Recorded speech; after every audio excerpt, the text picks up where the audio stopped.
Hello viewers, আসসালামু আলাইকুম। Welcome to my another video. আজকের ভিডিওতে আমরা জানবো নারীদের মারাত্মক একটা রোগ নিয়ে।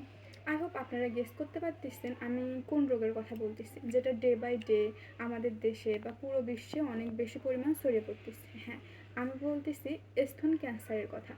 তো আমরা প্রাথমিক পর্যায়ে কী কী লক্ষণ দেখলে বুঝবো যে স্তন ক্যান্সারের ঝুঁকি রয়েছে। তো ফার্স্ট, স্তন ক্যান্সারের যদি ঝুঁকি বেশি পরিমাণ বাড়ে তাহলে হচ্ছে আপনার বগলে বা স্তনে অস্বাভাবিক গুটি গুটি তৈরি হবে। দেন স্তনের নিপেল থেকে অস্বাভাবিক রকম হচ্ছে তরল নির্গত হবে।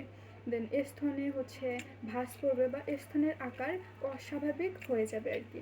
তো স্তন ক্যান্সারের যদি প্রাথমিক পর্যায়ে আপনি এই লক্ষণগুলো দেখে ডিটেক্ট করতে পারেন যে আপনার স্তন ক্যান্সারের ঝুঁকি রয়েছে, তাহলে অবশ্যই ডক্টরের পরামর্শ নিতে হবে এবং প্রতি মাসে নিজেরা একবার করে স্তন পরীক্ষা করবেন এবং প্রতি বছর ডাক্তারের পরামর্শ নিয়ে একবার স্ক্রিনিং করে নেবেন।